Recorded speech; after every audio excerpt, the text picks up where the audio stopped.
this is Katie. So most of you guys know that I have lived in this little car on and off the last 8 years. I'm not living in it right this second, but I still love to make videos talking to you guys about traveling, about living in my car, about road trips and stuff like that. And a couple months ago, I did a whole series called Travel 101, and I have a couple more videos left in that series. And so this video in particular is going to be basically like a travel Q&A. And so I asked you guys on Instagram, if you're not following me on Instagram, what are you waiting for? Come on. I ask you guys a lot to like interact. And so I ask you guys to ask me questions or things that you're curious about. So I asked you guys any questions that you have about traveling, living in a car, road trips, stuff like that, that I haven't really answered before or I haven't answered in a while. I have a bunch of questions on my phone and I'm going to answer some of them right now. And if I don't answer your question, it's probably because I did speak about it recently. And so I will have my Travel 101 like playlist connected to this video. And so you can go watch all of those as well. Okay, cool. Let's just get right into it. Make sure that you're subscribed and click the notification bell. I'm doing videos 2 to 3 times a week. And so I hope that you guys stick around, that you're subscribed. And yeah, let's start with the Q&A. Okay, first of all, literally through like November, I was like, hey guys, I have to have the car on when I'm recording in the car because it's so hot. I needed the air on. Today, no, it was so cold. I need the heat on. It is, let me see how cold it is today. It was snowing this morning in Nashville, which is not very common. It's 28 degrees here. So it's a little cold and I want to have the heat on. So I hope that's not too loud. All right. Let's jump into this. So Joseph Hayden asked, what's the craziest reaction you got when telling someone you sleep in your car? So the first time I ever slept in my car was like 2012, I believe. And so again, it's been on and off for about 8 years, almost 9 years. Like 8.5. Let's go with 8.5. And most of the time I tell people that I sleep in my car and I travel and I do all that kind of stuff. Most of the time people are either like, oh, cool.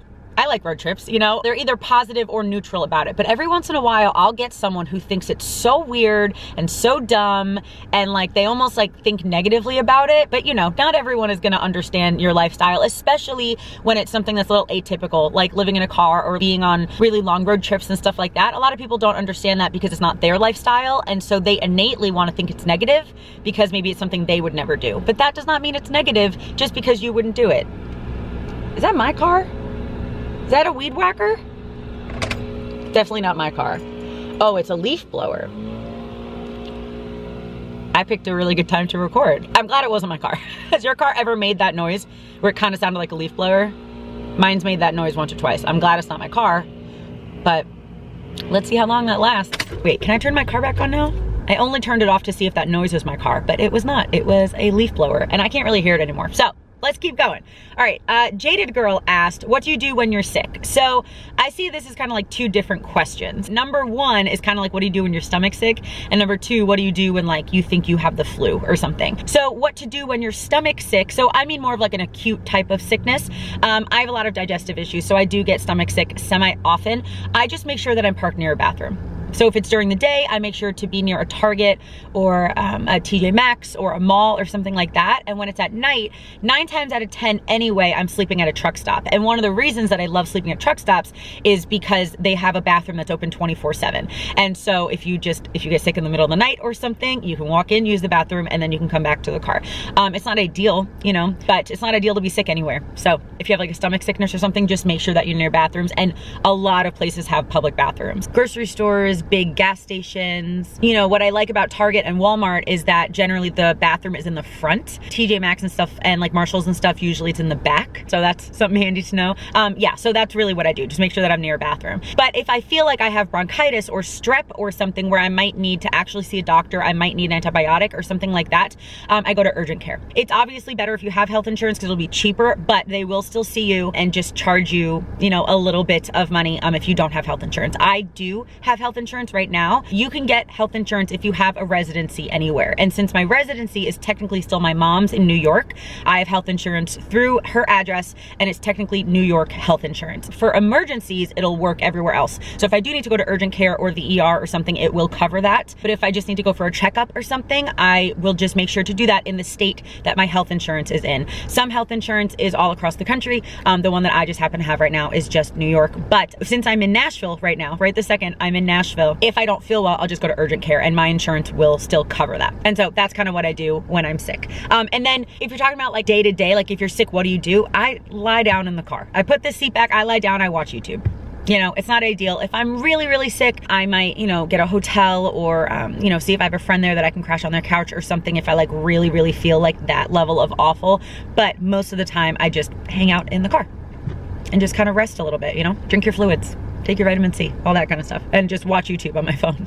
So again, someone asked about, you know, if you're sick and the gas station is closed, what do you do? Like if your stomach's sick, I just always make sure that I'm near a gas station that's open. And again, the Pilots and Flying J's and stuff are open 24/7. So that's one of the main reasons why I sleep there. I've had a ton of girls ask about having your period in the car. So someone said like, is it as bad as it sounds?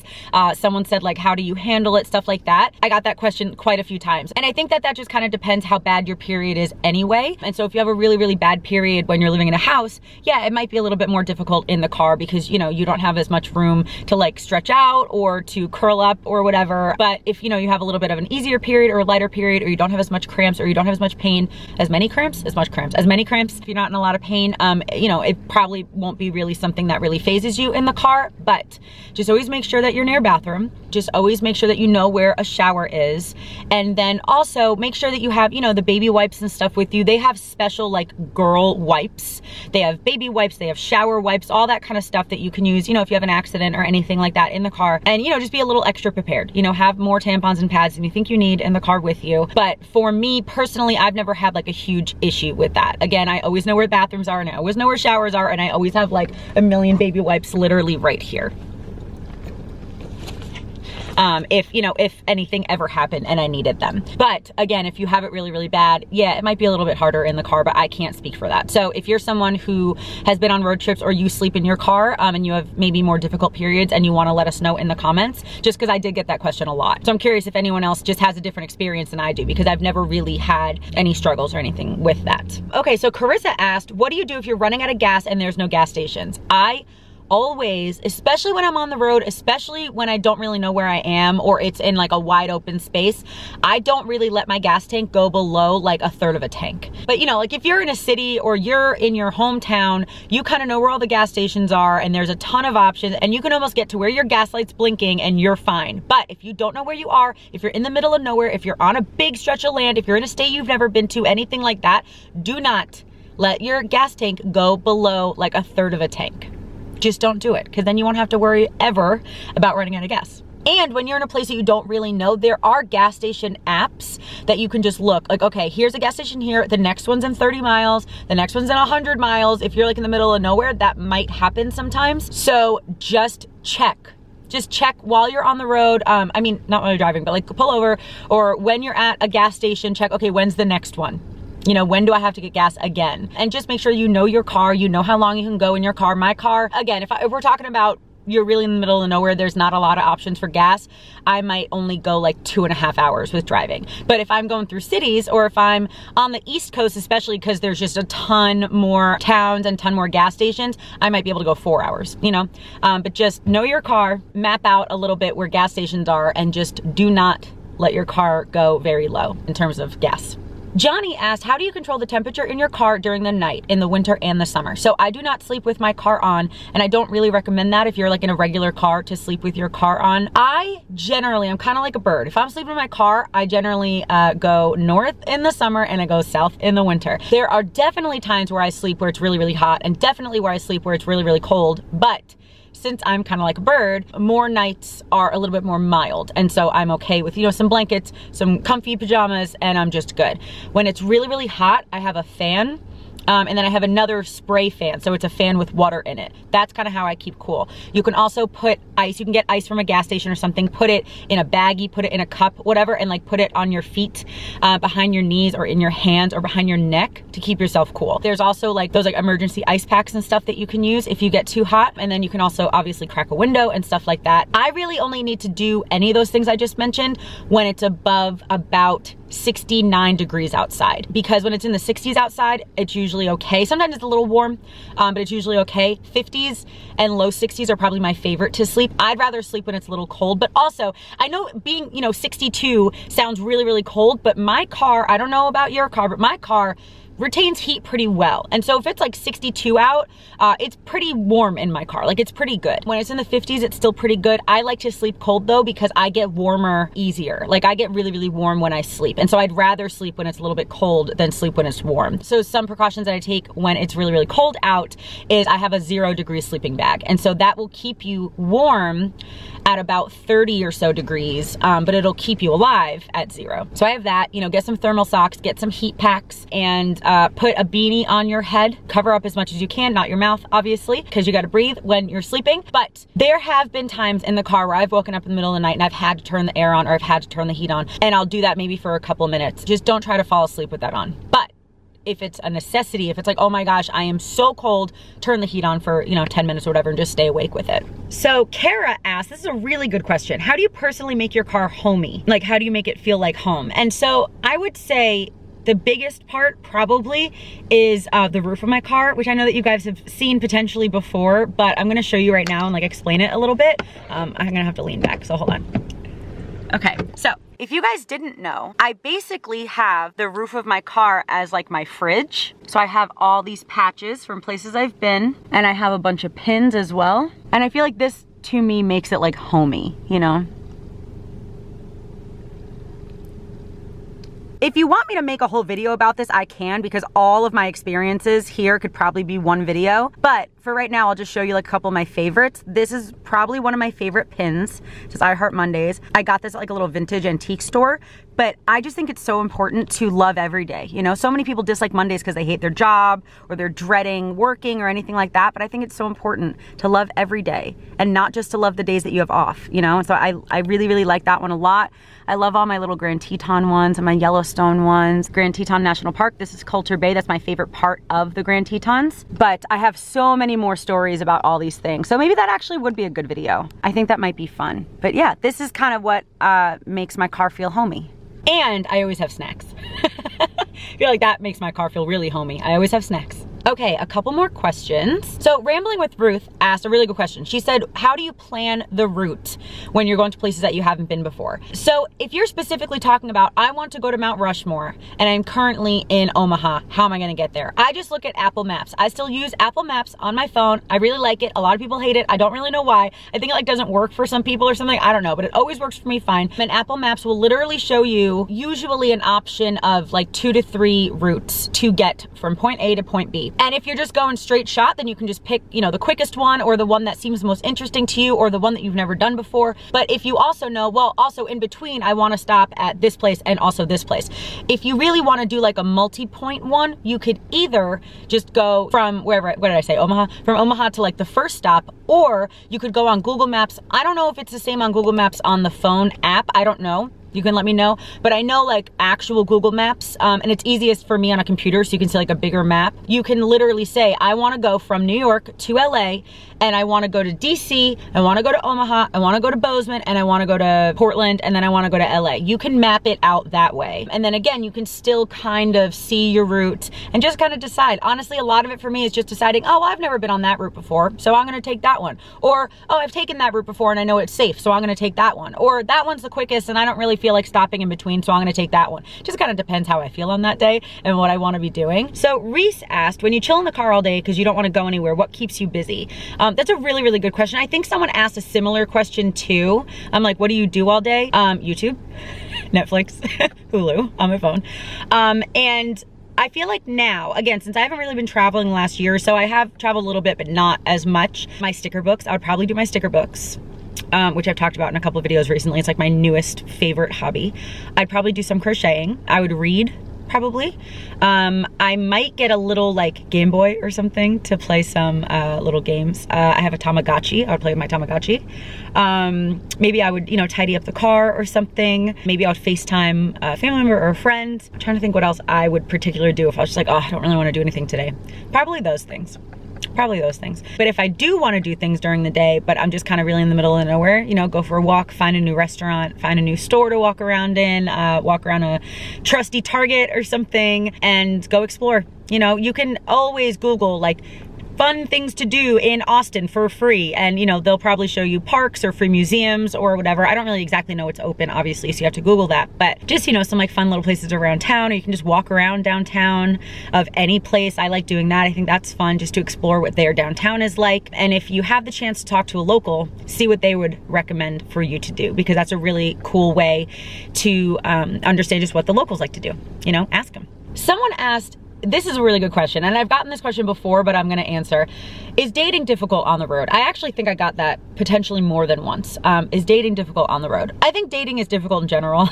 I think that finding someone that you truly, truly connect with is difficult. If you're really honest with yourself, if you don't settle, you know, if you really know what you want, I think dating is difficult anyway. There's a lot of people out there, most people are not for you in terms of dating, in terms of friendship, in terms of whatever. So on the road, yeah, it's definitely more difficult because a lot of people understandably want someone who lives in the same town as them. You know, a lot of people don't have the same lifestyle that I have, which, you know, right now I'm staying in one place, but I might get back on the road in a month or two. You know, I don't know. My lifestyle is a little bit more like freestyle kind of, and so sometimes that is difficult to find someone who either wants the same lifestyle that I do, or who's at least okay with having different lifestyles for a little while. So it is difficult, but I definitely have, like, I've dated and I've had boyfriends on the road, you know, and sometimes they also travel a lot, and sometimes they kind of stay in one place and I go back and see them a lot or whatever. And so that just kind of depends what your priorities are, what you want out of a relationship,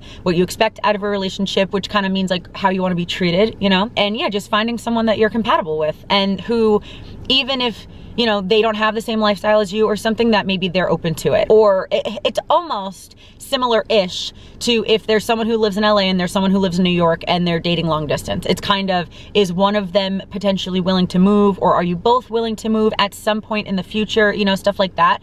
So it's a lot of communication, it's a lot of talking, it's a lot of, you know, getting used to FaceTiming and stuff like that. And yeah, it's difficult, but it's definitely possible for sure. Okay, Nicole asked, what GPS do you use?